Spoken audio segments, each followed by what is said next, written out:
diberkati hari ini? Bisa angkat tangan tinggi? Tuhan mengasihimu. Karena engkau rindu untuk berjumpa Tuhan mau diberkati, maka terjadilah sesuai apa yang engkau inginkan.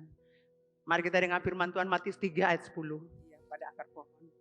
Dan setiap pohon yang tidak menghasilkan buah yang baik, pasti ditebang dan dibuang ke dalam api. Judul pagi hari ini khotbah saya, hasilkanlah buah yang baik. Saya mau katakan buat Bapak Ibu Saudara, Tuhan mengasihi kita. Waktu saya berdoa, saya ingat. Saya selalu tanya Tuhan, Tuhan apa yang harus saya sampaikan? Tuhan taruh sesuatu di hati saya. Kapak sudah tersedia. Tapi hari Senin saya datang doa di sini dengan tim saya. Saya selalu minta Tuhan, saya mau lain Tuhan. Sepertinya saya tidak mau yang kapak. Saya masih minta lagi Tuhan. Tuhan tidak ngomong apapun. Kemudian saya pulang di rumah saya hari Selasa, saya masih doa lagi. Kemudian saya doa sama mama, saya masih doa lagi Tuhan ngomong. Sepertinya saya ingin mau menolak yang itu. Tapi saya ingat hari Rabu. Sore-sore saya pulang. Saya berdoa bersyafaat sore itu. Saya menyembah, saya bilang Bapak ngomong sesuatu lagi bagi saya. Tapi Tuhan tidak ngomong. Sampai malam pagi itu. Pagi-pagi saya bangun lebih awal, jadi saya menyembah. Dan Tuhan berbicara tentang hal itu. Tapi saya tidak bikin judul saya kapak. Kapak sudah tersedia. Saya bilang, saya kasih judul saya, hasilkanlah buah yang baik. Nanti saya akan bilang buat saudara apa yang Tuhan bilang. Waktu Tuhan bicara buat saya tentang kapak untuk saudara. Nah Bapak Ibu Saudara diberkati. Bisa bilang kiri kanan, saya sangat diberkati. Iya, saya merindukan sesuatu yang lebih luar biasa. Bisa bilang untuk diri, saya rindu sesuatu yang lebih luar biasa hari ini. Apakah engkau merindukannya? Apakah kau merindukannya, memohon? Wow, saya percaya. Karena rindu maka Tuhan akan puaskan. Bapak Ibu Saudara yang kekasih, pada zaman ini tidak sedikit orang yang mengakui diri mereka sebagai orang beragama. Atau orang rohani. Kita lihat di mana-mana orang berbicara, saya anak Tuhan. Saya punya agama. Saya orang rohani. Saya anak Tuhan. Saya dari kecil sudah tahu tentang Tuhan. Kita selalu bertepuk tangan. Bangga kita anak Tuhan. Bangga kita beragama. Dan bangga bahwa kita punya rohani lebih tinggi dari orang lain. Tetapi Bapak Ibu Saudara, pada kenyataannya mereka terselubung dosa dan penuh dengan kemunafikan. Orang berkata saya anak Tuhan. Saya lahir Kristen dari kecil sampai saya besar. Tidak perlu ajar saya hal rohani karena saya tahu. Banyak orang di mana-mana kita dapatkan seperti itu. Tapi kenyataan membuktikan orang-orang ini hidup selubung dosa dan penuh kemunafikan. Seperti itulah kehidupan orang Farisi dan Saduki yang merupakan dua kelompok pemimpin dalam masyarakat Yahudi. Dalam masyarakat Yahudi ada dua kelompok atau dua golongan. Yang pertama golongan Farisi, yang kedua Saduki. Golongan Farisi dari segi jumlah. Orang Farisi itu lebih banyak dan populer dalam masyarakat Yahudi. Kesalehan mereka adalah kesalehan lahiriah. Kelihatannya baik, kelihatannya rajin beribadah dan terhormat. Mereka sangat ketat dalam melaksanakan hukum Taurat. Jadi kalau bicara hukum Taurat, orang Farisi sangat ketat saudara. Tapi di samping hukum Taurat dan hukum-hukum Tuhan, mereka juga memegang tradisi-tradisi dan adat istiadat mereka. Orang Yahudi, orang Farisi khususnya, mereka sangat memegang tradisi-tradisi dan adat istiadat mereka. Saya ingat dulu waktu kami gereja di Amboina, seseorang berkata kepada suami saya, Mbak Pendeta, biar Tuhan alalai, tapi adat tuh harus nomor satu. Halo? Yang bikin adat itu manusia nenek moyang semati. Tapi yang bikin firman Tuhan ini adalah Tuhan Allah, penguasa alam semesta yang ciptakan katong. Dan katong harus tunduk pada otoritas Tuhan Allah, yaitu firman Allah. Bukan untuk tradisi dan adat istiadat. Sudah diberkati? Kok semua pada heran ya? Makanya saya tidak mau taruh, saya punya judul kapak itu. Saya Tuhan saya tidak mau taruh kapak itu. Saya ubahkan lagi. Tapi satu, Tuhan sayang kita. Tuhan tidak mau kita mengikuti cara hidup orang-orang ini. Amin saudara. Karena kita hidup di masa anugerah. Zaman anugerah. kesempatan ada bagi kita untuk berubah dan bertobat. Mereka sangat ketat dalam hukum Taurat, hukum Tuhan, tetapi juga tradisi-tradisi Yahudi.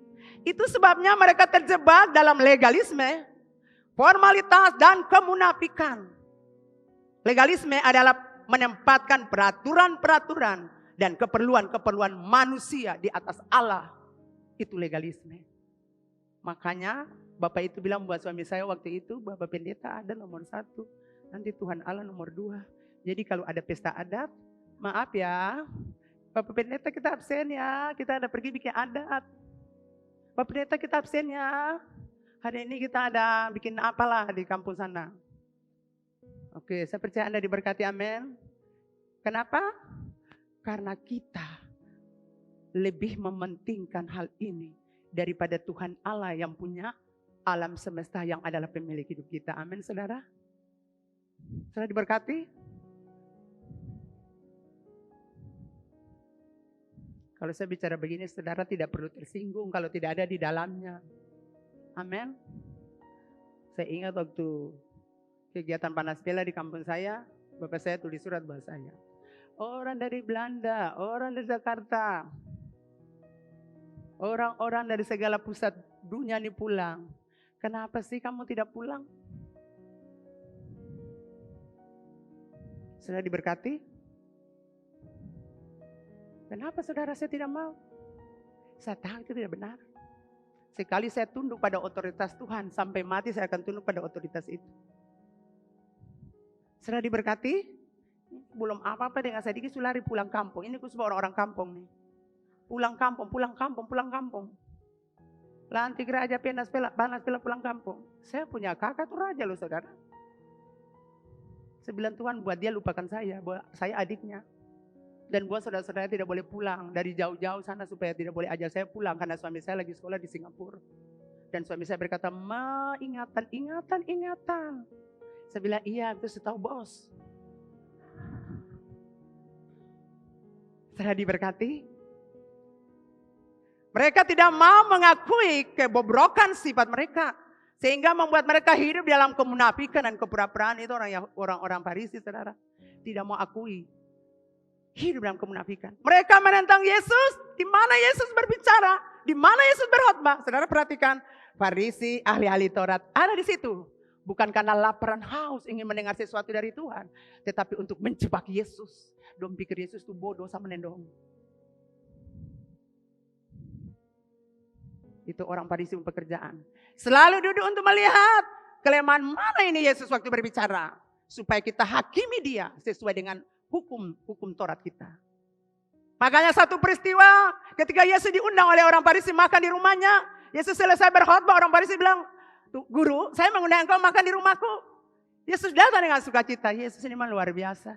Dia tahu orang ini kejahatan, tetapi dia tetap datang. Ini proporsional saudara. Amin. Yang tahu kejahatan langsung bilang, sebelum makan ya usah, makan saja. Amin. Halo, kok semua pada diam? Ini berarti semberes toh. Ketika orang-orang jahat undang saudara makan tidak mau makan toh. Tapi Yesus tidak proporsional. Iya saya datang. Waktu Yesus datang makan dengan murid-muridnya, murid-muridnya tidak mencuci tangan. Kemudian mereka berkata, Yesus, Guru, kenapa murid-muridmu melanggar aturan agama kita? Mengapa mereka tidak menuruti adat tradisi kita? Kan harus cuci tangan Yesus. Mengapa mereka tidak melakukannya? Saudara, Yesus luar biasa jawabannya. Yesus bilang apa? Yang masuk ke dalam poro itu tidak menajiskan. Karena dari perut sini keluar di jamban. Tapi yang keluar itulah yang menajiskan. Amin saudara. Semua nggak saya heran. Apa saya salah?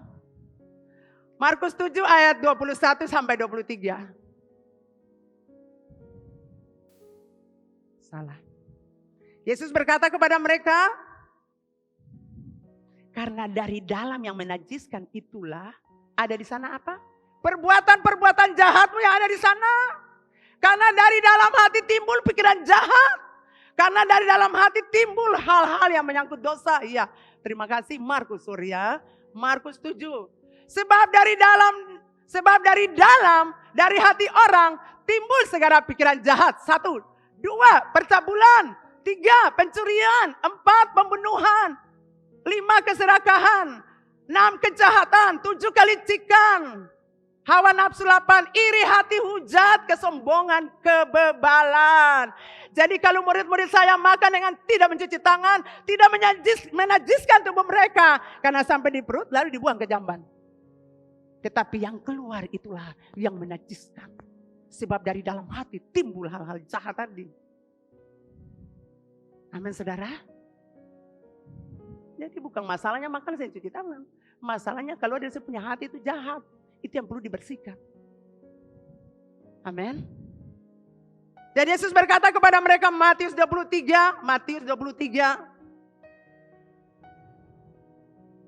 ayat 25 sampai 26. Celakalah kamu hai ahli-ahli Taurat dan orang-orang Farisi. Hai kamu orang-orang munafik. Sebab cawan dan pinggang kamu bersihkan sebelah luar. Tapi sebelah dalam penuh rampasan dan kerakusan. Hai orang-orang Farisi yang buta. Bersihkanlah dulu sebelah dalam cawan itu. Maka sebelah luarnya juga akan bersih. Amin saudara. Mereka selalu berbincangkan hal luar. Hal luar ini boleh bagus Tuhan. Tuhan bilang, kamu dalam hati tuh. Hati yang harus dibersihkan, bukan bagian luarnya. Kamu bersihkan itu cawan-cawan yang kamu minum. Tapi kamu lupa bahwa hatimu itu harus dibersihkan. Yaitu dalam dirimu, di dalam hatimu itu harus dibersihkan. Amin. Katakan hati. Hati. Hati saya harus dibersihkan. Ya.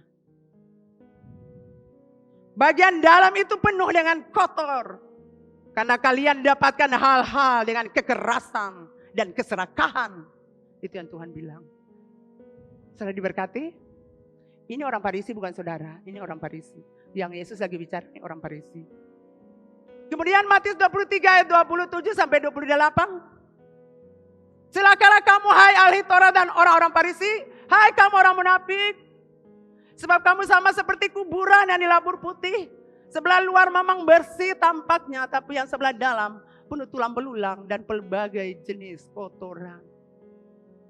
Demikian jugalah kamu. Dari luar nampak benar di mata orang, tapi di sebelah dalam kamu penuh kemunafikan dan kedurjanaan. Segala hal mereka lihat Yesus, makanya betul Yesus bilang, celakalah kamu di mana-mana kamu pakai itu baju panjang, supaya orang lihat kamu orang terhormat. Di pasar-pasar kamu terhormat.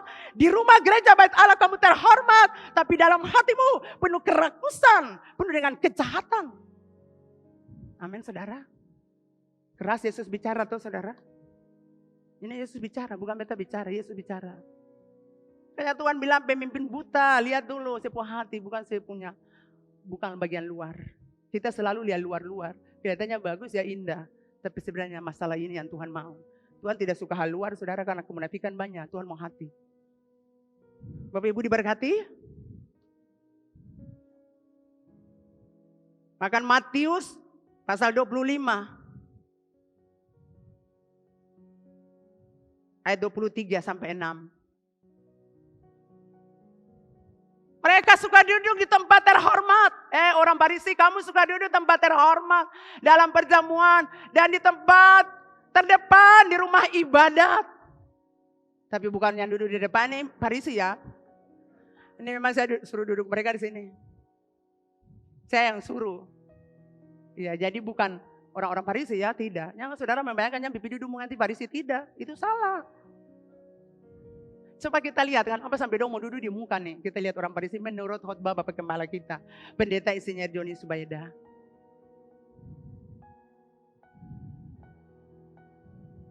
Mengapa orang Farisi suka duduk di depan pada saat ibadah di bait Allah? Karena mereka suka menerima penghormatan. Amin saudara. Di kampung tuh kan kalau di kampung beda ya. Ini kata begini ya orang masih di belakang saya dapat lihat. Memang Bapak Pendeta John Subaida seperti kita tapi beliau aturnya bagus. Jadi kalau orang belakang masuk kotor di muka saya dapat lihat lah. Tapi kalau di kampung sepertinya mimbar sini dapat lihat. Kalau di kampung saya nanti tanggal 31 atau tanggal 1 atau tanggal 25 atau 24 malam itu kan banyak orang. Jadi orang biasanya tunggu mau goyang 3. Mungkin Anda punya pengalaman sama ya. Jadi itu baru runtuh rantam masuk. Sepatu tinggi, sepatu rendah. Baju bagus, semua pada bagus. Jadi tidak masuk jam-jam lonceng 2, nanti kan lama-lama menunggu. Nanti jam itu tuh waktu pas di mana mereka lenggang kangkong. Siapa seperti saya? Ini Farisi saudara. Tuh jadi suka duduk di muka supaya orang masuk. Pak, Ibu. Itu yang Yesus paling suka akan. Sekali lagi yang di depan bukan.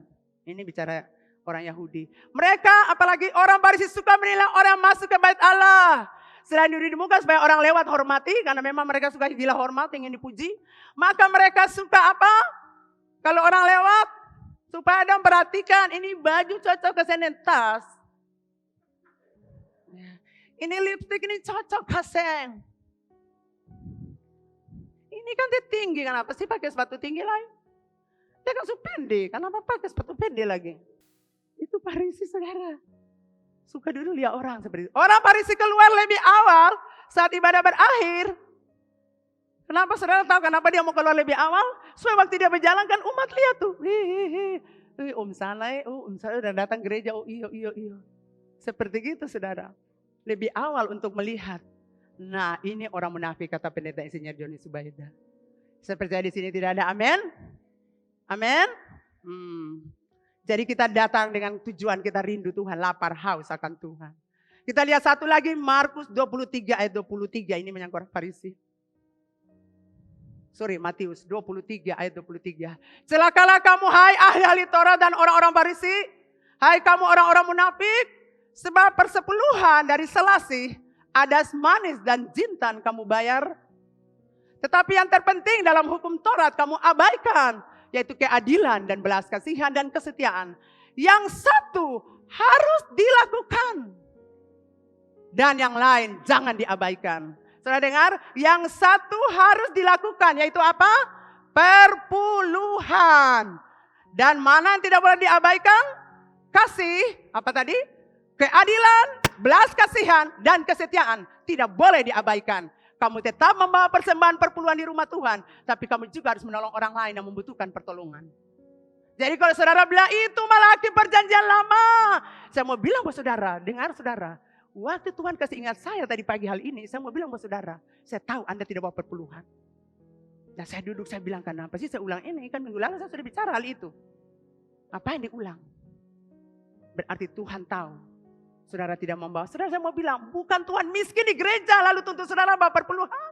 Tapi Tuhan mau saudara taat buat Tuhan. Kalau kamu suruh anak-anakmu dan mereka tidak taat, bukankah kamu akan maki anak-anakmu? Kamu akan ambil rotang, kamu akan hantam anak-anakmu. Dan Tuhan mau Anda taat buat Tuhan. Makanya kalau anak-anakmu berontak, saya mau bilang, saya sering bilang untuk orang-orang tua yang anak berontak. Mama minta tepung anak bla bla bla. Kita bilang, lihat saya berdiri, saya pulang lagi. Taat pertuan Allah kasih. Kalau saya taat pertuan Allah, jangan marah ya kalau anak-anak dibawa berontak. Amin saudara. Taat kepada otoritas, maka orang di bawah kita taat kepada kita. Selama Anda tidak menghormati otoritas, Anda kehilangan otoritas. Dan Anda gunakan itulah otoritas sihir yang berasal dari roh-roh jahat dan iblis. Anda berjalan dalam otoritas setan dan roh-roh jahat, membuat Anda jahat. Tapi Anda harus berjalan dalam otoritas Tuhan, membuat Anda mau damai, sukacita. Setiap otoritas yang berasal bukan dari Tuhan itu namanya sihir. Makanya di mana-mana Anda sihir orang untuk hidup berdosa dan jahat. Halo, saudara diberkati? Jadi dengar baik-baik sebagai hamba Allah di gereja ini, sebagai gembala saya ingatkan saudara, bukan gereja air hidup miskin, tidak. Tapi Anda disuruh bawa oleh Tuhan. Makanya Tuhan bilang, kamu bawa itu perpuluhan, uji aku. Saudara, berapa kali saya berbicara perpuluhan dan suami saya sebelum meninggal juga bicara perpuluhan. Itu berarti penting. Tuhan mau Anda taat. Kalau Anda tidak taat, bagaimana mungkin Anda diberkati Tuhan? Saya bilang untuk staf saya kemarin, saya bilang tolong pergi ke jemaat-jemaat. Kalau mereka ibadah online, dengar Anda ibadah online untuk Anda jemaat hidup Ambon. Bawa persembahan Anda.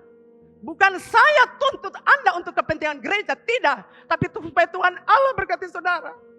Kalau saudara tidak bawa persembahan, bagaimana mungkin Tuhan berkati saudara? Tuhan bilang pergi ke gereja, pergi ke bait Allah, jangan datang tangan kosong saudara. Saya percaya semua kita punya uang. Amin saudara. Apakah saya hidup miskin ya anak-anak saya? Tidak. Kami itu diberkati Tuhan yang kekayaan, yang kehormatan. Dengan berkat-berkat yang berlimpah. Karena kami tahu menabur di rumah Tuhan. Suami saya tahu menabur di rumah Tuhan. Bukan saja tenaga waktu, tetapi juga dia tabur uang di rumah Tuhan seperti saya. Sudah berapa lama suami saya bangun di gereja? Waktunya untuk saya anak tidak ada, itu korban. Tapi saya sudah jaminkan anak-anak saya, Bapak tidak ada. Tapi Bapak sudah tabur kebaikan di rumah Tuhan. Dan kita akan menuai dalam kelimpahan. Saya sebagai gembala sebuah perpuluhan saudara. Dan saya selalu menunggu akhir tahun untuk lepaskan berkat akhir tahun. Apakah Tuhan miskin? Tidak. Tuhannya ini saya taat. Saya kita bilang. Kalau saya taat saya lihat berkat. Mungkin Anda bilang, wah saya punya uang banyak kok. Tidak bawa perpuluhan, justru saya kaya. Tapi binatang-binatang pelahap akan ambil itu dari Anda. Mungkin lewat penyakit atau orang datang utang. Sampai Anda kering sekali di tempat. Itu bukti kalau orang tidak taat. Saya percaya ini keras buat saudara. Tapi Tuhan mau saudara taat. Karena Tuhan mau lepaskan berkat-berkat besar. Tuhan mau melepaskan berkat yang lebih besar. Yang Anda selalu tahan akan. Makanya berkat tak sumbat terus. Bolehkah Anda lepaskan dengan sukacita? Maka Anda akan menuai dengan kelimpahan. Amin saudara. Jadi di Malaki. Dan Tuhan ingatkan lagi umat Israel. Yang satu harus kamu lakukan itulah persembahan persepuluhan. Dan jangan abaikan keadilan. Belas kasihan dan kesetiaan. Jangan abaikan, lakukan juga. Bapak ibu saudara dikasihi Tuhan. Itu golongan orang Farisi. Golongan orang Saduki adalah golongan liberal. Lebih terbuka dalam menjalankan tradisi Yahudi. Mereka tidak menyukai perkara-perkara rohani. Bayangkan tuh. Bilang bahwa dorang itu keturunan Abraham. Bilang bahwa mereka itu umat kepunyaan Tuhan. Tapi tidak sukai perkara-perkara rohani. Bilang anak Tuhan. Bilang orang pertobatan, tapi tidak hidup, tidak menyukai firman Tuhan, tidak melakukan firman Tuhan. Sekalipun mereka tunduk pada hukum Allah, tapi sebenarnya mereka menyangkal ajaran firman Allah, Taurat, perjanjian lama. Mereka tidak akui, mereka menolak ajaran mengenai kebangkitan, malaikat, mujizat, kekekalan dan hukuman yang akan datang. Mereka menolak, mereka tidak percaya hal-hal begitu. Soal gaya hidup, orang Saduki lebih duniawi, bergaya hidup mewah dan mengejar kekuasaan. Mereka termasuk golongan yang dihormati dalam masyarakat Yahudi karena jabatan dan kekuasaan mereka. Mereka juga merupakan golongan yang menganiaya Yesus. Bilang anak Tuhan, bilang keturunan Abraham, tapi melawan kebenaran. Melawan Tuhan dan pengajarannya. Ini orang-orang Farisi dan orang-orang Saduki. Itulah sebabnya Yohanes Pembaptis menyebut kedua kelompok ini dengan sebutan keturunan ular beludak. Itu saudara. Waktu Yohanes Pembaptis sedang berkhotbah dan orang-orang datang pemungut cukai, orang-orang berdosa dengar Yohanes Pembaptis berkhotbah dan mereka berkata, kami mau bertobat. Saudara lihat, dengar firman Tuhan, bertobat. Amin saudara. Matius 3 ayat 1 dan 2 itu Yohanes Pembaptis berkhotbah. Bertobatlah kamu karena kerajaan surga sudah dekat. Setelah orang-orang mendengar khotbah itu, orang-orang pemungut cukai, orang-orang berdosa mendengar khotbah daripada Yohanes Pembaptis, mereka bertobat, mereka akui dosa mereka. Ya, tampillah Yohanes Pembaptis di padang gurun dan memberitakan, bertobatlah kamu, bertobatlah sebab kerajaan surga sudah dekat. Saudara lihat, luar biasa tuh. Lalu orang-orang datang, kita mau bertobat, kita berdosa, kita salah. Jadi ketika dengar khotbah, tobat bahwa itu salah. Kemudian langkah selanjutnya masuk dalam baptisan. Amin saudara, gereja kita di sini. Kalau untuk anak-anak kecil dibawa untuk diserahkan seperti Yesus masih kecil, dibawa ke bait Allah diserahkan. Anak-anak itu kami doakan. Setelah besar dengan firman Tuhan, mereka sadari bahwa mereka orang berdosa, mereka salah. Kemudian mereka masuk dalam baptisan. Sama seperti Yesus yang sudah menunjukkan, yaitu baptisan selam. Jadi anak-anak kecil tidak boleh dibaptis. Karena mereka tidak bisa mengolah firman Tuhan. Dan sementara dikhotbahkan. Nanti dia besar, dia buat keputusan. Jadi di gereja ini kami tidak suruh orang untuk baptis, tidak. Dia dengar firman Tuhan, dia mau untuk. Karena pertobatan itu secara sukarela. Jadi langkah pertama orang dengar firman, orang percaya itu firman, sadari dia orang berdosa, dia bertobat. Kemudian datang masuk untuk dibaptis. Serah diberkati. Jadi anak-anak kecil saja diserahkan. Sama seperti Yesus waktu masa kecil. Dan Yesus sudah menunjukkan buat kita. Jadi ketika kita melakukan, hidup kita akan diberkati. Makanya ketika dia lagi berkhotbah, datanglah orang-orang Farisi, datanglah orang-orang Saduki, datanglah ahli-ahli Taurat. Dan dia berkata kepada mereka, apalagi kamu itu keturunan ular beludak. Bahkan dalam Matius 12 ayat 34, Yesus berkata yang sama untuk orang Farisi. Hai kamu keturunan ular beludak, bagaimanakah kamu dapat mengucapkan hal yang baik, sedangkan kamu itu jahat. Karena yang diucapkan hati, karena yang diucapkan mulut, meluar dari hati. Jadi Yesus juga kecam mereka. Yohanes Pembaptis juga bilang sama, kamu itu keturunan ular beludak. Yesus juga yang sama bilang, kamu Farisi ahli Taurat, kamu itu keturunan ular beludak. Bapak Ibu Saudara, kata ini dipakai Yesus, atau digunakan Yesus, atau ditujukan Yesus untuk orang-orang paling jahat. Jadi kalau orang paling jahat, Yesus katakan mereka ular beludak. Dan yang sama untuk Yohanes Pembaptis, kamu itu keturunan ular beludak. Halo, saudara diberkati? Ular beludak itu adalah ular berbisa, ular beracun. Saudara, orang jahat itu seperti ular berbisa. Dia meracuni orang-orang untuk hidup jahat. Ular berbisa, ular jahat meracuni orang-orang. Sam perlu bertobat. Kan katong lahir dari Kristen. Katong juga nanti masuk surga. Yesus kan mati per katong. Jadi katong bikin dosa apa saja. Kan darahnya sudah mengalir sucikan katong. Saya mau katakan itu penyesatan. Itu tidak benar. Yesus mati buat kita, gantikan kita. Dan sebagai orang yang sudah ditebus, kita harus tahu diri. Dengan jalan menghormati Tuhan. Menghargai Tuhan. Mentaati Tuhan untuk menyenangkan hatinya. Kita tidak bisa balas pengorbanan Tuhan. Jadi kita harus turuti, kita harus hormati. Amin saudara. Jadi kalau orang bilang bikin dosa saja. Karena Yesus sudah mati buat kita. Jadi kita tidak akan dapat hukuman. Justru kita masuk surga. Saya mau katakan itu penyesatan. Itu tidak benar. Amin saudara. Yesus sendiri bilang juga untuk Nikodemus. Kalau kamu tidak dilahirkan kembali. Melihat kerajaan Allah saya tidak. Amin. Siapa tahu? Saudara tahu itu Nikodemus itu bukan orang rakyat biasa. Dia pemimpin agama Israel. Dia pengajar.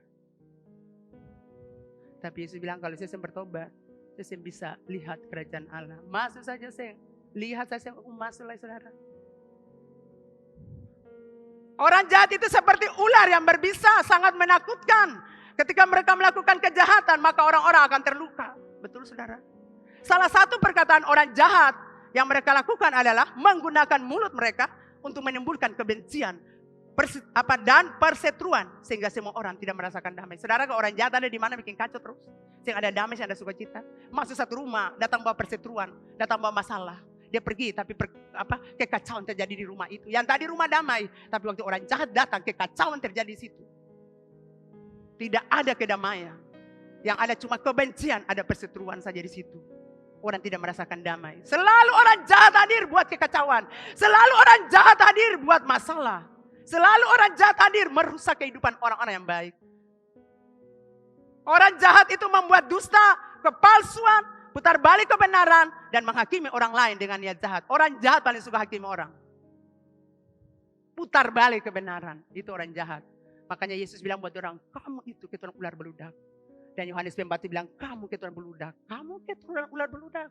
Jangan kamu lari, hukuman Tuhan akan datang untuk kamu. Kamu kira kamu orang umat Israel, bangsa kepunyaan Tuhan lolos dari masalah. Kamu orang tidak akan luput dari hukuman Tuhan untuk kalian.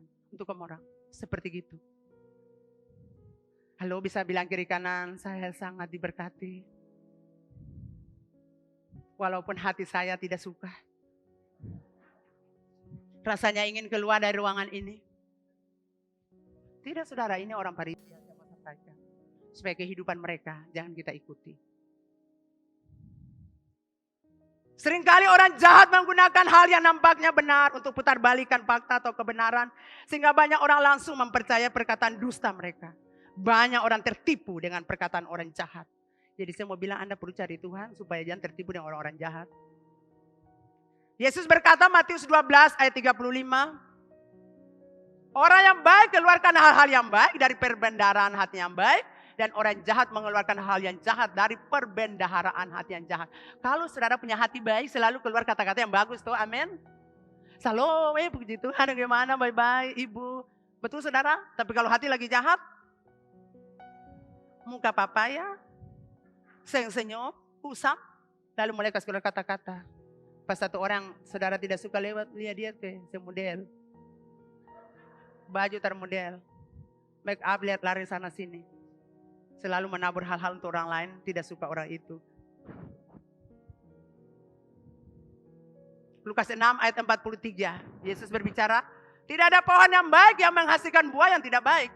Dan juga tidak ada pohon yang tidak baik yang menghasilkan buah yang baik. 44. Sebab setiap pohon dikenal dari buahnya. Amin.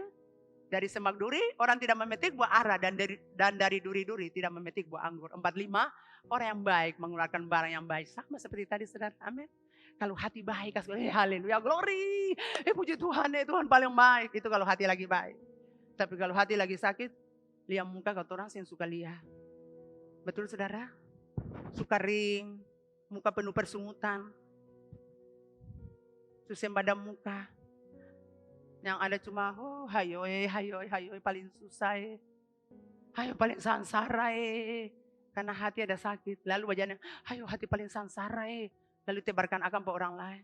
Siapa bikin saya sansara? Tetangga. Cuma gara-gara kucing mati di tetangga punya halaman, karena itu kucing Anda. Saudara, bagian yang kesusahan. Bicara tetangga itu untuk orang-orang, padahal tetangga itu kita tidak kenal siapa. Lalu kita ikut-ikutan jadi marah. Memang tetangga itu memang tidak beres. Yang ke suara dia kalau pulang gereja. Berdua sepeda cepat-cepat berangkat dari dunia. Dia tinggal bikin masalah. Tidak seperti itu, sudah itu tidak benar. Yesus sedang berbicara dan mengajarkan tentang bagaimana seharusnya kehidupan seorang murid Yesus. Kalau Anda murid Yesus, Yesus mau Anda berbuah. Amin. Anda tidak bisa hidup tanpa buah. Buah berbicara tentang apa yang dihasilkan. Sebab dari buahnya lah pohon itu dikenal. Bapak ibu saudara, golongan Farisi dan Saduki meracuni pikiran rakyat Yahudi. Seperti tadi saya bilang. Katong ini kan keturunan Abraham. Tuhan tuh sayang katong, bikin dosa saja tetap katong disayang Tuhan. Katong saya akan apa hukuman. Mereka bangga bahwa mereka itu keturunan Abraham. Mereka pasti lolos dari hukuman Allah. Farisi bilang, kamu orang saya akan dapat masalah. Tuhan tetap mengampuni. Karena kita hidup dalam sistem. Kita dilindungi oleh sistem. Dan aktivitas keagamaan yang kita jalani. Aktivitas keagamaan itu lindungi kita. Jadi bikin dosa saja. Mereka bangga bahwa mereka keturunan Abraham. Yang diikat dengan perjanjian sebagai umat Allah. Tuhan yang ada semungkin untuk hukum kita. Karena kita anaknya. Itulah sebabnya Yohanes berkata, kamu tidak bisa lari dari murka Allah. Kamu bilang kamu keturunan Abraham bebas dari hukuman. Dengar sama bilang untuk kamu. Kamu keturunan ular beludak tidak akan lolos dari hukuman Allah.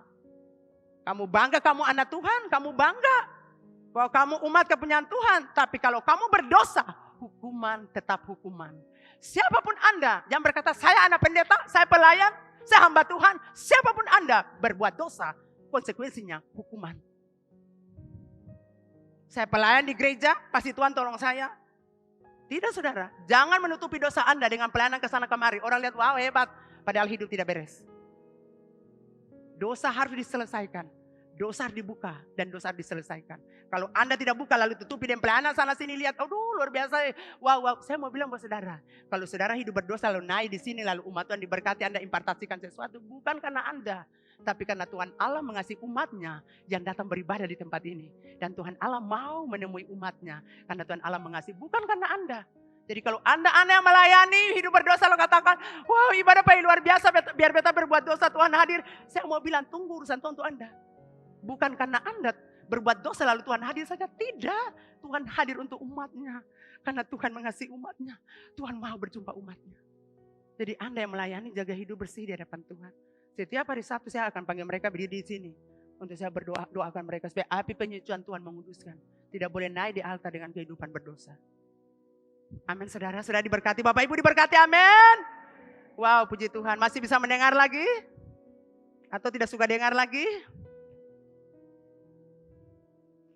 Yohanes Pembaptis berkata tidak ada jalan lain kecuali mereka harus bertobat dan menghasilkan buah-buah sesuai dengan pertobatan. Apabila mereka tidak bertobat, maka mereka akan menghadapi penghukuman Allah, yaitu kapak. Amin saudara. Saya mau bilang buat Bapak Ibu saudara, kehidupan orang Farisi dan Saduki jadi contoh buat kita.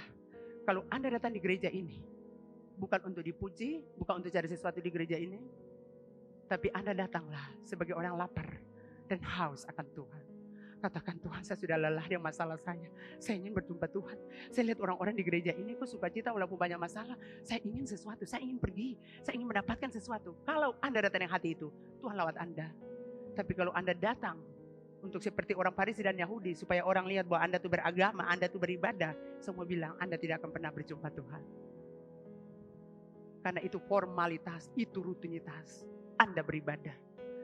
Bapak Ibu Saudara yang kekasih dalam Tuhan, bertobat dalam bahasa Yunani ditulis dengan kata metanoia. Itu biasa Bapak Gembala juga sering bicara. Yang berarti perubahan pola pikir. Saudara mau berubah, pola pikir ini yang diubah. Pola pikir harus diubah, saudara. Pola pikir berubah dulu, baru akal budi, baru hati dan cara hidup ikut-ikut berubah. Perubahan yang dimaksud dalam metanoia adalah perubahan ke arah yang lebih baik. Pastor Kong berkata, pendeta di Singapura, beliau mengatakan, konsep berpikir harus berubah, baru Anda berubah. Amin, saudara. Di saat Anda ubah cara berpikir Anda, maka perubahan akan nyata. Itu Pastor Kong yang berbicara demikian. Wow, saudara diberkati, katakan, konsep berpikir saya harus berubah. Konsep berpikir saya harus berubah. Saya datang karena saya lapar dan haus akan Tuhan. Saya datang untuk bertemu Tuhan. Bukan cari apa di gereja ini. Untuk orang puji saya, untuk orang lihat bahwa saya rohani. Bahwa saya terhormat. Tapi saya datang sebagai orang rindu Tuhan. Saudara, kita ini anak Tuhan. Tapi kalau saudara datang untuk menyembah, datanglah sebagai hamba. Amin, saudara. Kita ini anak, saudara. Tapi waktu kita datang ke hadapan Bapa untuk berjumpa, datanglah dengan hati hamba.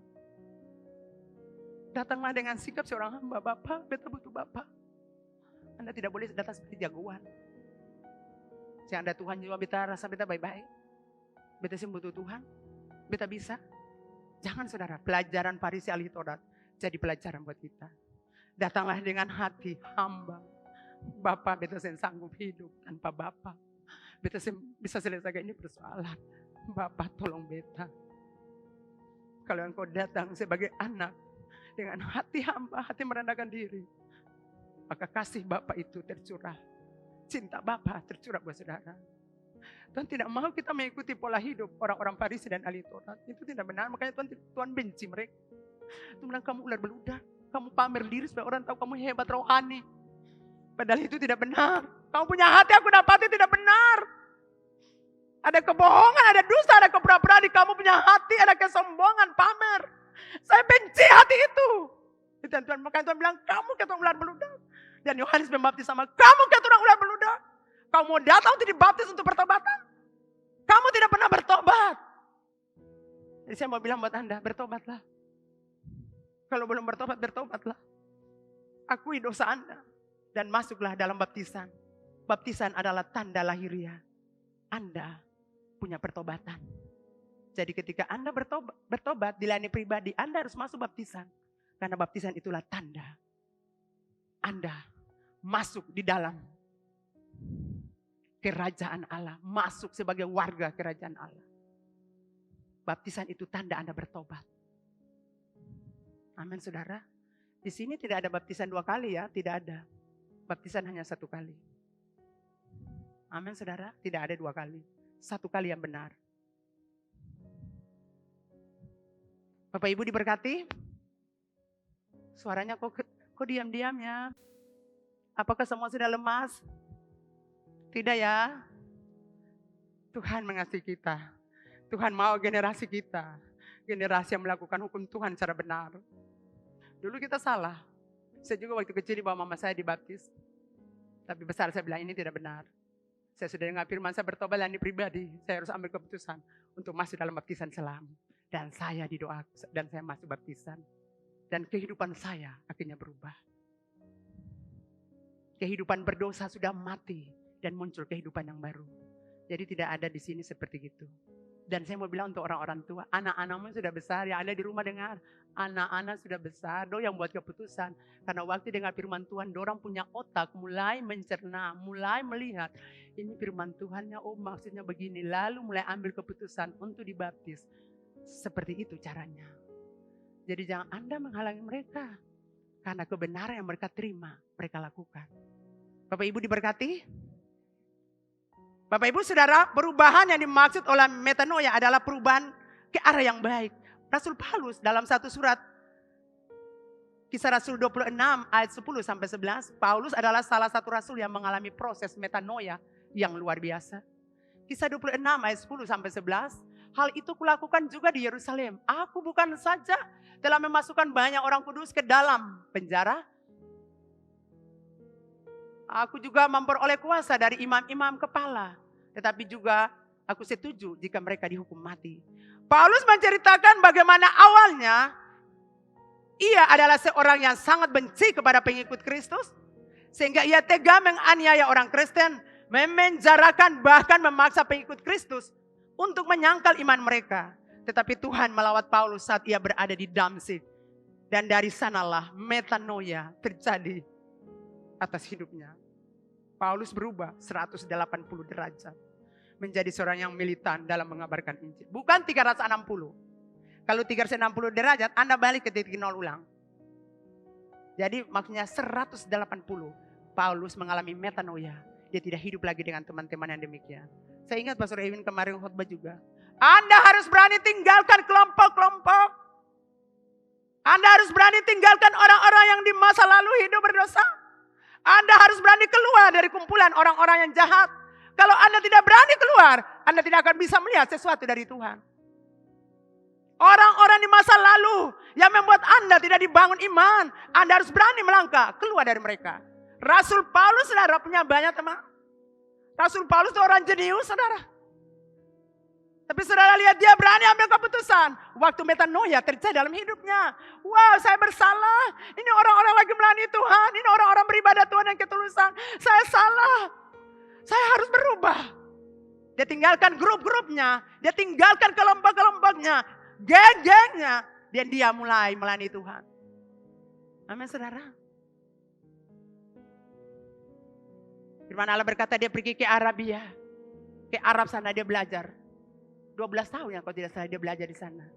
Bagaimana menjadi murid Tuhan. Kalau Anda tidak keluar dari grup-grup itu, Anda tidak akan bisa melihat sesuatu. Selama Anda ada hidup di situ, tidak ada sesuatu yang Anda lihat. Jadi Anda harus berani meninggalkan orang-orang di masa lalu Anda yang hidupnya tidak benar. Geng-geng Anda, teman-teman pemabuk Anda, teman-teman pesta pora Anda, teman-teman narkoba Anda, teman-teman jahat yang suka berselingkuh, yang suka bersinah. Anda harus berani tinggalkan mereka supaya Anda melihat kedahsyatan Tuhan. Anda melihat mujizat Tuhan. Paulus mengalami metanoia yang luar biasa dan itu tercermin dari pelayanannya dan pengajarannya. Betul saudara? Saudara lihat Rasul Paulus mengalami metanoia, dia melayani Tuhan dengan luar biasa. Di mana-mana Rasul Paulus memberitakan Injil dan saudara tahu tantangan demi tantangan datang menghadang dia. Masukkan dalam penjara, saudara lihat. Bahkan sampai di Roma pun dia ada dalam penjara. Tetapi apakah dia bimbang? Dia kecewa dengan pertobatan? Tidak. Karena perjumpaan dengan Tuhan membuat dia kuat. Anda perlu berjumpa Tuhan. Tidak boleh datang gereja nyanyi pulang. Tidak. Anda harus punya kerinduan. Tuhan, saya mau berjumpa Tuhan. Saya mau bertemu Tuhan. Perjumpaan dengan Tuhan membuat kita mengalami metanoia. Perubahan yang luar biasa. Katakan metanoia. Iya, metanoia. Bertobat adalah berbalik dari jalan yang salah dan tidak mengulangi lagi perbuatan yang salah yang pernah dilakukan. Itu namanya bertobat. Kalau dulu pemabuk tidak akan lagi. Saya tidak akan lagi mabuk. Saya akan jijik lihat hal itu. Kalau dulu perokok, saya tidak akan lagi minum rokok. Tidak. Itu baru namanya bertobat. Jangan bertobat sama dengan tomat begitu. Pertobatan tomat. Saudara tahu pertobatan tomat? Tomat, tobat kumat. Hari ini tobat, besok kumat lagi kembali. Tobat saya minum sopi, esok kumat minum sopi lah ulang. Hari ini saya pipa pesta, nanti 1 minggu pipa pesta lagi kembali. Itu namanya pertobatan tomat. Hari ini baik, esok kembali setan surat hati kembali lagi, jahat kembali lagi. kumat lagi. Hari ini saya memaki, sudah firman Tuhan, hari Minggu, hari ini saya memaki dulu. Nanti hari Selasa memaki ulang. Itu pertobatan tomat. Tobat kumat, tobat kumat, tobat kumat, tobat kumat. Sampai saya tahu kau mau berdoa dong bagaimana cara. Saudara tahu hamba-hamba Tuhan punya kerja cuma berdoa bersaudara. Jadi kalau ini tobat kumat, lama-lama ketemu Tuhan, ambil dia juga Tuhan. Karena kan masih banyak orang yang kata doakan, saudara. Amin. Iya, masih banyak orang kata doakan, putar-putar dan saudara pun sopi terus, stop sudah. Satu kalau Anda minum sopi, nanti ya. Kaget lemah, tolong dolatan nanti RSU. Nah, saya bilang cari pendeta lain juga karena saya sudah berdoa lama. Anda tidak berubah-berubah. Tapi di sini tidak ada. Saya tahu Anda itu orang-orang luar biasa. Orang-orang yang mengasihi Tuhan. Jadi orang bertobat adalah orang berbalik kepada Allah. Orang ini sadar bahwa ia telah menyakiti hati Allah, melukai hati Allah. Ia telah merusak hubungan dengan Allah. Orang ini mau bertobat dan mau berdamai dengan Allah. Betul saudara, amin. Saudara lihat anak terhilang tuh, dia pergi. Bapak kasih beta warisan. Ini jagoan-jagoan. Saya mau bilang buat saudara-saudara sini jangan terlalu manis dengan warisan-warisan. Nanti bakal dan saudara, adik, kakak, tete, nenek moyang lagi. Si pupu sana, si pupu sini bakal cuma tandas bang yang nenek moyang punya. Cengke, pala-pala, kalapa. Durian seru baku bakal dia akan terus. Amin saudara. Gara-gara itu sampai tinggal bakal lain sampai bagus suara. 31 yang harus pengampunan berlangsung, saudara tidak pernah mengampuni. Hanya karena dusun cengke dan dusun durian. Ya, bagi warisan kasih ini Bapak. Ya, Anda tahu diri, Anda mau ingin bebas. Sampai sana, kerja habis poya-poya, hidup berdosa. Makanan babi, lalu mulai duduk. Di beta bapak rumah, ada pegawai-pegawai. Semua ada kelimpahan. Mulai menyesal. Lalu bukan sampai menyesal, tapi akhirnya akui dosa. Bapak beta sudah berdosa per Bapa dan sorga. Lalu mulai membenci dosa itu. Jadi kalau Anda bertobat tidak boleh sampai menyesal. Harus ada tindakan untuk akui itu dosa dan tindakan untuk tinggalkan itu dosa. Itu namanya bertobat. Amin. Tanda orang mau berdamai dengan Allah, artinya orang mau bertobat. Pertama orang itu menyesali dosa. Kedua orang itu mengakui dosanya. Saudara lihat apa yang dikatakan Pastor John? Menyangkut mengakui dosa. Kita lihat apa yang dia katakan. Semua bisa lihat ya. Iya. Beliau katakan bahwa kita harus jujur di hadapan Tuhan. Jadi kalau Anda mengakui dosa Anda harus jujur di hadapan Tuhan. Anda harus akui bahwa saya berdosa. Jangan berpura-pura saleh atau berpura-pura hidup benar. Sebab Tuhan tidak bisa ditipu. Saudara, tipu saya boleh, tapi tidak boleh tipu Tuhan. Saudara tipu saya pun, dengar saudara jemaat hidup Ambon khususnya, Anda tipu saya, nanti Tuhan bilang buat saya. Waktu saya tidur, Tuhan akan kasih saya penglihatan. Dan waktu saya di alam supranatural, waktu saya menyembah, Tuhan akan bicara buat saya. Tuhan akan tunjukkan saudara muka buat saya. Sudah diberkati? Iya. Jadi apa kata Bapak John Subayeda? Yang pertama tadi harus jujur. Betul saudara? Akui. Jangan pura-pura saleh. Karena Tuhan tidak bisa ditipu. Lukas 16 ayat 15. Coba kita lihat Lukas 15 ayat 16. Lukas 16 ayat 15. Lalu ia berkata kepada mereka, kamu membenarkan diri di hadapan orang, tapi Allah mengetahui hatimu. Amin. Setelah kita bisa saja membenarkan diri kita di hadapan manusia, di hadapan orang, tapi Allah tidak bisa ditipu. Itu yang pendeta Insinyur John Subayda katakan. Kita harus jujur, kita harus akui, jangan pura-pura saleh. Jangan pura-pura bahwa beta benar. Sebab Tuhan tidak bisa ditipu. Anda boleh tipu istri Anda, Tuhan tidak bisa. Saya mau bilang untuk bapak-bapak yang suka tipu istri, apalagi istri itu seorang pendoa atau pelayan di gereja yang hidup supernatural, Anda boleh tipu dia. Tapi saya mau bilang, dia tak tahu lihat Anda. Karena Anda saya tahu bahwa Anda punya istri lagi lihat dia. Dari mana istrimu tahu? Waktu dia menyembah, Tuhan buka. Wanita-wanita suka berdoa, saya mau bilang untuk suami-suami yang anggap mereka remeh. Anda boleh anggap mereka remeh. Tapi waktu Anda hidup berdosa, Tuhan akan buka buat Anda. Tuhan akan buka buat mereka bagaimana Anda. Jadi kadang-kadang saudara punya istri cuma tertawa-tertawa atau senyum-senyum. Tapi dia setahu saudara luar dalam. Amin. Halo. Kok semua pada, ayo mama ini bicara betul kasih ke ahli nujum yang ada bicara. Coba saja saudara. Jadi saudara diberkati amin. Jadi bapak-bapak Pastor Emin tidak boleh sama orang sembarang. Badannya sebarang, istri tahu. Nah, beta kasih ingat sekali, beta sudah bilang, untuk hamba Tuhan Bapak Roni, tidak boleh satu orang duduk di belakang motor. Contohi John Subaida. Tidak boleh, biar ponaan lagi tidak boleh. Yang naik cuma Ale pembini dan Bapak Roni punya anak dan cucu. Yang sisa ini bini-bini, tidak boleh. Beta sudah bilang sekali. Beta lihat Bapak Roni gonceng seorang ke Bapak Roni. Atau Pastor betul sudah beta paling serius. Beta saya mau lihat begitu. Karena pertama tuh lagu bilang, mulanya biasa saja. Gitu. Ya. Itu mulai dari situ. Apalagi perjalanan-perjalanan panjang. Jadi bapak-bapak yang ada di tempat ini saya minta yang hormat. Anda punya motor tuh jangan lagi taruh orang perempuan. Siapa tamang kantor, setan taramba, jangan lagi. Jangan saudara. Jangan. Karena tidak semua istri bisa kuat hati melihat. Saya punya suami sampai meninggal saudara tidak pernah kasih orang naik kecuali Ibu Kori itu. Yang sekarang Korwila itu pun saya bilang Pak tolong antar jadi ongkolio. Gitu. Kalaupun antar yang mobil saya harus pergi. Amin saudara. Jamaah itu beta tamang kantor. Bapak-bapak yang punya mobil. Pak Juan, mana Pak Juan punya mobil? Hati-hati. Hanya kasih naik ibu saya di akan samping ini anak-anak. Yang lain jangan maaf jo ibu. Karena ibu pendeta bilang ke tadi jadi maaf ibu. Ini uang jo bagi ibu yang ojek ya. Mungkin seperti gitu. Amin saudara. Bapak ibu diberkati amin. Karena sekarang wanita-wanita itu berani. Gitu. Laki-laki tidak tanya wanita. Tapi wanita-wanita tanya laki-laki. Gitu. Jadi kalau saudara punya suami pegang dia baik-baik doakan dia. Karena sekarang rumah tangga di mana-mana hancur. Hanya mulai awal. Mulanya biasa saja. Katong saling SMS. Katong saling WA. Jadi hati-hati. Ibu-ibu banyak berdoa untuk suamimu. Karena engkau tidak tahu kapan dia bisa gagal. Kalau ibu-ibu tuh bisa. Bapak-bapak tuh yang kuat. Jadi bapak-bapak kalau masih begitu mari datang di gereja. Ini bengkel Gekari Hidup Ambon. Bapak Roni dan Bapak Ren Pastor Ren akan lepaskan saudara dari roh-roh itu.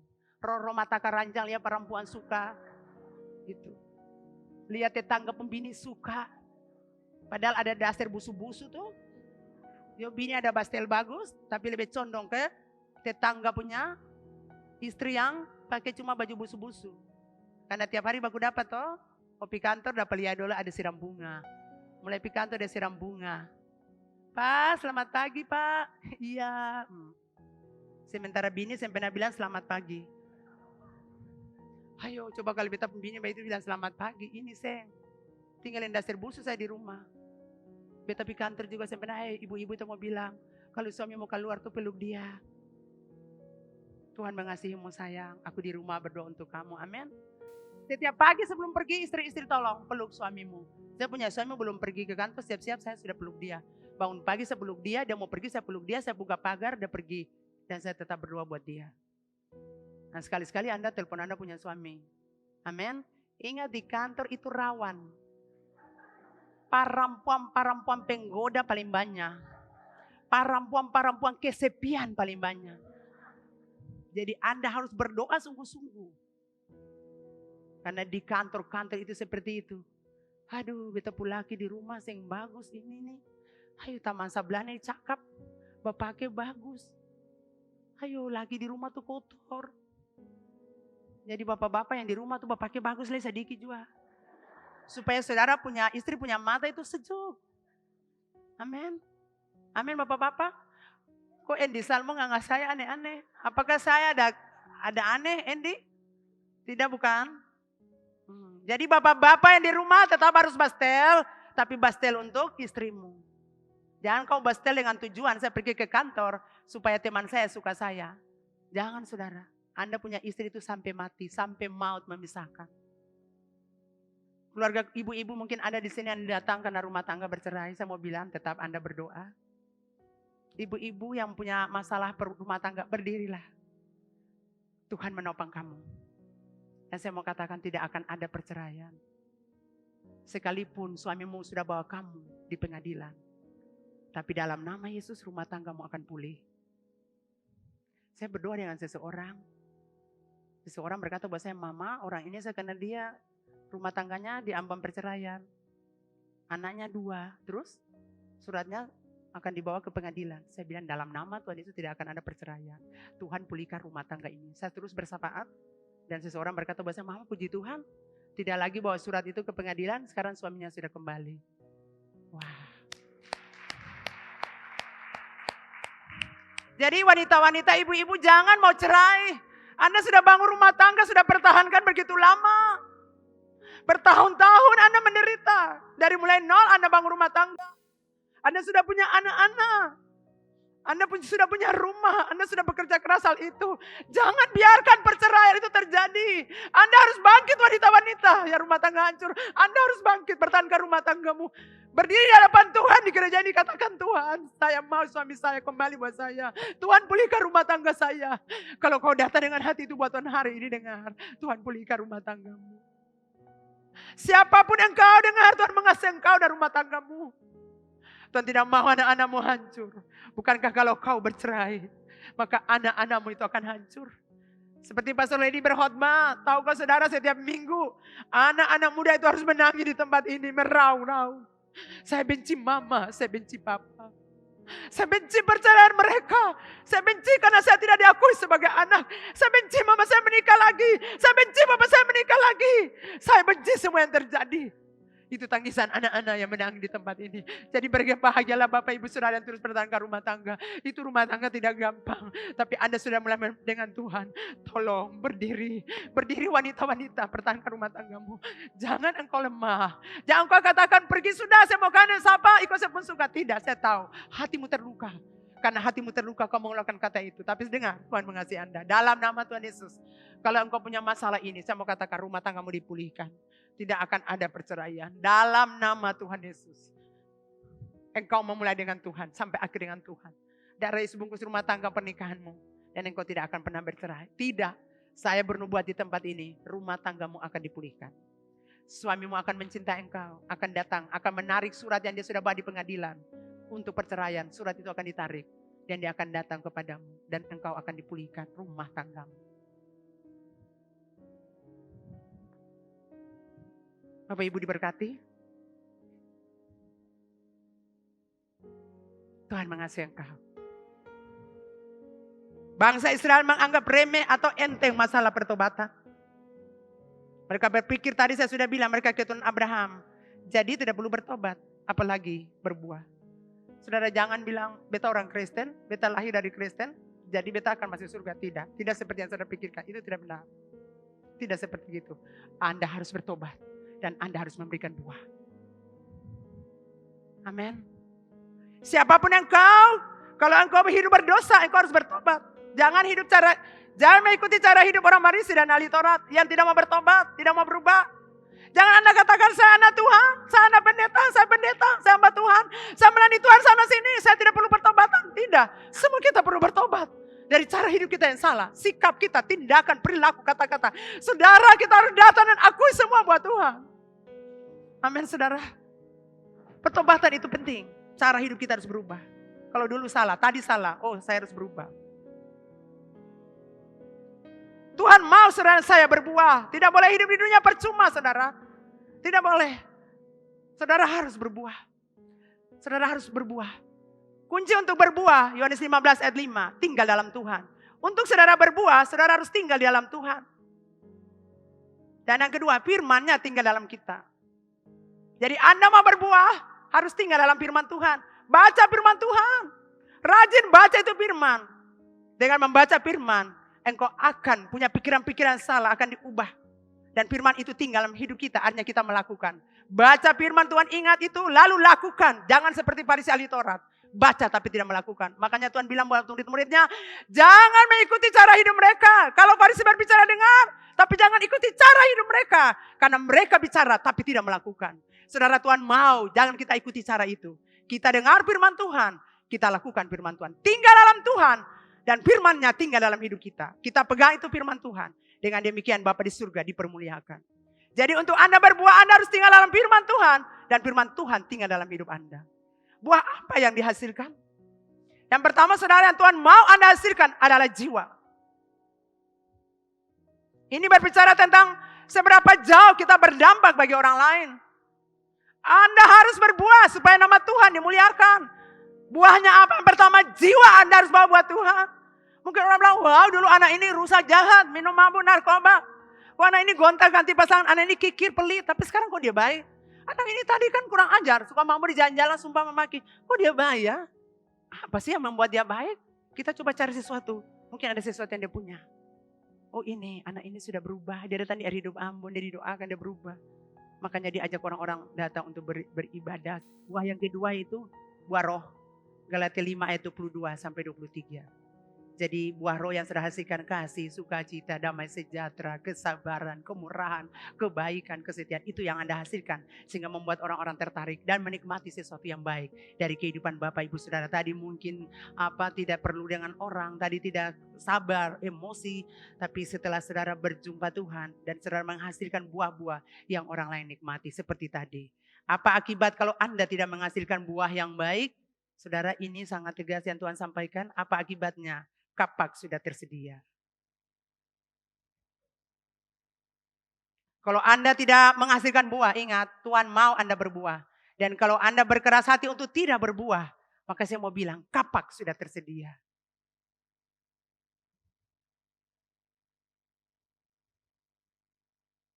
Yohanes 15 ayat 2 juga berkata, Yohanes 15 ayat 2, setiap ranting padaku yang tidak berbuah dipotongnya. Kemudian Matius 3 ayat 10, kapak sudah tersedia pada akar pohon. Matius 13 ayat 7. Oke. Kapak sudah tersedia pada pohon. Ranting yang tidak berbuah juga dipotong. Bahkan satu-satuan datang untuk mencari buah. Tuhan datang untuk perumpamaan tentang Tuhan datang. Ada pohon ara yang ditanam. Tetapi waktu Tuhan datang menemui tidak ada pohon, tidak ada buah. Dan pohon itu Tuhan berkata, tebanglah dia. Untuk apa dia hidup di dunia dengan percuma. Jadi kalau Anda tidak mau berbuah, dengar Tuhan katakan, tebanglah dia. Kapak sudah tersedia pada akar pohon. Ini yang saya sampaikan kepada saudara. Waktu saya menyembah, saya lihat saudara, ada satu area yang paling besar. Area itu seperti padang pasir, tidak ada rumput hijau, tidak ada pohon apapun. Itu seperti padang pasir yang ada cuma pasir-pasir. Dan saudara tahu, Tuhan kasih saya penglihatan. Berdirilah pohon-pohon. Tapi pohon itu tidak punya ranting. Pohon itu tidak apa-apa, dia lurus berdiri. Saya berkata, ini apa sebenarnya? Saya lihat pohon-pohon begitu banyak yang tumbuh di tanah yang berpasir. Tidak ada apa-apa saudara. Dan saya melihat kapak sudah tersedia pada pohon-pohon itu. Dan Tuhan berbicara buat saya. Leni, orang dunia mengejar prestise, jabatan, kedudukan, harta kekayaan. Tapi mereka tidak pernah mengejar aku. Yang mereka kejar cuma hal-hal duniawi. Manusia melihat mereka senang. Tapi aku melihat mereka dengan cara yang berbeda. Bahwa mereka tidak menyenangkan aku. Mereka tidak kejar aku. Mereka tidak buat hal-hal untuk menyenangkan aku. Mereka cuma kejar yang tadi. Saudara-saudara cuma kejar harta, kejar kekayaan, prestise, jabatan, harta. Saudara cuma kejar uang. Tapi saudara tidak pernah kejar Tuhan. Itulah sebabnya Tuhan bilang, itu dia pohon. Kapak sudah tersedia. Saya tidak bilang untuk menakut-nakuti saudara, tidak. Tapi kalau Anda tidak mau berubah, kapak sudah tersedia. Tinggal Tuhan tebang saudara. Tuhan berkata kepada pemilik kebun itu, untuk apa dia hidup? Untuk apa pohon itu hidup? Tebang dia. Dia tidak punya guna untuk saya. Amin saudara, maka satu saat Yesus datang cari buah ara, tidak ada buah ara. Cuma pohon-pohon dalam kering. Itu berguna. Tuhan mau kita buat sesuatu untuk Tuhan saudara. Dan saya menangis buat Tuhan. Tuhan, terima kasih Tuhan. Itu orang-orang dunia kejar. Mereka datang di gereja dengan pakaian kebesaran. Seperti mereka orang terhormat. Seperti mereka itu orang rohani. Tapi di dalam mereka penuh dengan tulang belulang. Tuhan bilang untuk Farisi tadi, kamu berpakaian bagus. Jubah panjang. Tapi di dalam hatimu penuh tulang belulang.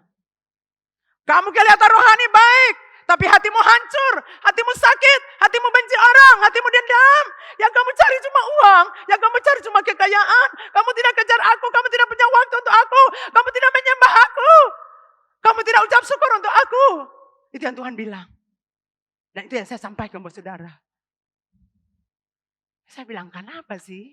Dia tidak tumbuh di tanah-tanah yang bagus, tanah hitam. Tapi tanah itu pasir-pasir. Dan itu naik lurus-lurus. Saudara tahu apa yang Tuhan bicara buat saya? Tempatnya tidak mendukung dia untuk berbuah. Tempatnya tidak mendukung dia untuk ada ranting-ranting. Tempatnya tidak mendukung dia untuk subur. Saya mau bilang, kalau Anda tinggal di gereja yang kering dan kerontang, Anda tidak akan pernah dapatkan apa-apa. Anda harus cari tempat di mana Anda bertumbuh, di mana iman Anda bertumbuh, di mana iman Anda itu kuat. Waktu Anda punya persoalan, Anda cari tempat itu. Karena tempat itu menentukan Anda kuat, Anda tegar berdiri di tengah persoalan Anda. Anda tidak boleh ada di tanah yang kering gersang. Tempat-tempat di mana kegersangan Anda ada di sana. Anda tidak akan mendapatkan sesuatu. Justru Anda berdiri kering kerontang. Karena Anda tidak akan pernah menghasilkan sesuatu yang baik bagi Tuhan. Anda harus cari gereja-gereja di mana Anda bertumbuh. Dan saya yakinkan saudara datang di sini. Disinilah tempat di mana air kehidupan. Di mana air hidup dari altar ini akan turun buat saudara. Sehingga saudara akan tumbuh dengan baik. Saudara akan subur. Dan saudara akan menghasilkan buah-buah bagi kerajaan Allah. Tuhan mau Anda kejar Tuhan. Amin saudara, kejar Tuhan, dapatkan Tuhan, dapatkan semua. Promosi kejar saudara, uang kejar saudara, harta kejar saudara, kedudukan kejar saudara. Karena saudara kejar Tuhan, Tuhan aku kejar Engkau. Daud berkata, Tuhan, aku sangat senang ketika orang berkata, mari kita pergi ke rumah Tuhan. Satu hari di rumah Tuhan lebih baik Tuhan daripada 1000 hari tempat lain. Saudara tahu Daud itu selalu merindukan Tuhan. Dia lapar akan Tuhan. Di padang gurun sana saudara lihat apa yang dia buat. Dia selalu memuji menyembahkan kecapinya. Dia punya hati terhubung dengan Tuhan. Tuhan bilang orang ini boleh bawa dia. Kasih naik dia. Apakah sampai di istana Daud lupa Tuhan Allah? Tidak. Justru Tuhan Allah firman Allah berkata 7 kali sehari Daud beribadah Tuhan. Sudah duduk dalam pemerintahan jadi raja hebat. Memerintah negara superpower. Tapi Daud selalu rindu Tuhan. 7 kali dia menyembah. 7 kali dia beribadah. Itulah sebabnya Tuhan bilang, Daud, Engkau berkenan di hatiku. Engkau belahan jiwaku. Maukah Tuhan bilang buat saudara bahwa engkau belahan jiwa Tuhan? Kamu tidak pernah berdoa. Tidak pernah menyembah. Kamu tidak pernah punya waktu dengan Tuhan.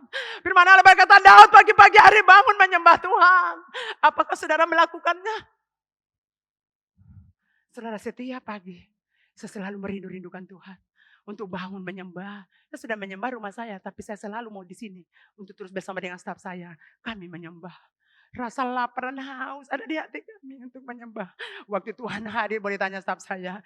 Waktu Tuhan hadir kami menyanyi, kami menari, kami bersorak, ada nubuatan-nubuatan, ada penglihatan-penglihatan yang mereka dapatkan. Boleh tanya staf saya, Pastor Iin, Pastor Lili, Pastor An, Bapak Rowan, Bapak Rey, Ibu Dina. Boleh tanya, semua kami mengalaminya.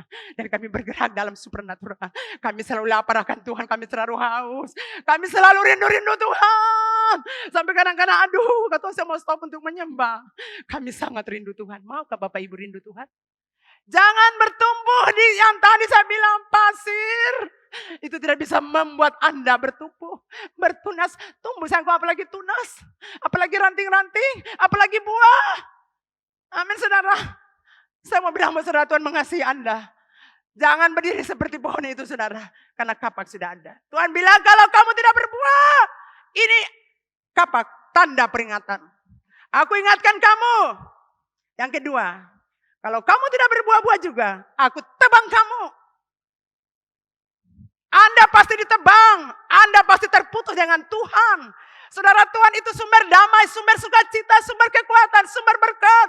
Tuhan itu sumber rezeki. Tuhan itu sumber segalanya. Kalau Anda ditebang, Anda terputus dengan Tuhan. Itulah sebabnya waktu Anda terputus dengan Tuhan, dalam hidupmu tidak ada ketenangan, tidak ada damai, tidak ada saudara. Yang saudara temu cuma kegelisahan, kekacauan. Karena ketika Anda terputus dengan Tuhan Allah, damai diambil, sukacita diambil, berkat diambil, kebahagiaan diambil. Selama kau terhubung dengan Tuhan Allah, Tuhan suplai damai, Tuhan suplai sukacita, Tuhan suplai apalagi ketenangan, Tuhan kasih suplai berkat-berkat kejutan. Anda hidup dalam kelimpahan. Ketika Anda ditebang terputus dari Tuhan, hidupmu akan merana, hidupmu akan sengsara, dan hidupmu akan menderita. Amin saudara? Halo? Saya diberkati, saya mau bilang, lebih baik hilang harta, jangan hilang Tuhan Allah. Sebab hilang Tuhan Allah sangat-sangat menderita. Berapa banyak orang mau katakan betul? Bisa angkat tangan? Betul? Kalau hilang Tuhan menderita, saya. Hilang uang, cari dapat uang. Amin, saudara. Tapi kalau hilang Tuhan, sangat menyakitkan. Anda hidup kacau balau, tidak punya tenang, tidak punya sukacita. Sekalipun Anda hidup di rumah mewah, sekalipun Anda punya deposito banyak, sekalipun Anda punya jabatan, tapi damai, sukacita tidak ada.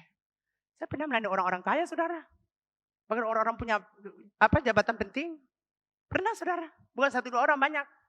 Tapi yang saya temui, tidak ada damai, tidak ada sukacita. Walaupun uang banyak, punya harta banyak. Mengapa? Karena dia terputus dari Tuhan Allah. Karena yang dia kejar adalah harta dunia. Bukan dia kejar Tuhan. Daud sampai mati, firman Allah berkata, mati dalam kemuliaan, mati dalam kehormatan, mati di atas uang. Amin. Karena dia belahan jiwa Tuhan. Dia mencari Tuhan. Dia mengasihi Tuhan. Dia memprioritaskan Tuhan. Saudara, Daud itu raja terkenal ya. Belum lagi Daniel pemerintahannya. Bayangkan di Babylon itu orang terkenal. Pemerintah butuh dia. Tapi firman Allah berkata 3 kali sehari dia beribadah. Lalu saudara cuma kantor pagi lalu pulang sore. Kok saudara saya ada waktu berdoa? Tapi saudara tetap bilang apa? Saya ada waktu para berdoa. Saya ada waktu para menyembah. Saya ada waktu para pergi gereja. Saya ada waktu. Tapi saudara lihat Daud. Walaupun tugas negara banyak. Ya, urusan-urusan negara banyak. Tapi jam ibadah dia ibadah. Saudara. Betul? Saya lihat orang-orang yang tidak percaya Tuhan. Jam mereka ibadah, mereka pergi ibadat. Saya dengan mami pernah pergi cari seseorang. Aduh, tunggu antum paling lama. Karena antum harus pergi berdoa. Jadi lama sekali. Saya bilang, mami kasihan orang-orang ini saja begitu hormat pada hari mereka punya ibadah. Mereka begitu menghormati jam-jam. Lah katong ini lonceng babunyi. Katong kasih di Facebook. Tapi tetap juga saya datang. Kata sibuk jam marah katong sibuk. Saya harap jemaat dari Ambon tidak seperti itu. Amin. Anda bergairah dengan Tuhan. Anda senang dengan Tuhan. Katakan saya merindukan Tuhan. Saya akan di rumah Tuhan. Saya akan berpesta. Saya akan menari. Amin. Saudara kalau gereja kita ibadah itu ibadah pesta. Ibadah sukacita. Jadi kalau dulu Anda pesta di karaoke. Sekarang Anda pesta di sini. Tapi lagu-lagunya beda. Amin. Amin. Iya. Bapak Ibu diberkati? Diberkati? Iya. Saudara saya mau bilang Tuhan tidak sekedar kasih penglihatan itu buat saya. Tapi Tuhan tahu banyak yang tidak bertumbuh. Anda tumbuh salah tempat. Tapi saya mau bilang kalau Anda itu orangnya datanglah di sini. Karena saya jaminkan Anda akan bertumbuh dengan baik. Dirawat dengan baik. Didoakan dengan baik. Dinasihati dengan baik. Dan Anda akan melihat Anda punya pertumbuhan. Dan Anda akan melihat buah-buah yang Anda hasilkan. Aduh, di gereja itu beta hati senang. Sekarang beta sudah berubah. Beta sudah ajak beta punya teman lagi datang. Supaya dia juga menikmati sama dengan saya nikmati. So diberkati. Kalau Anda diberkati tepuk tangan buat Tuhan. Kita ada di hadirat Tuhan.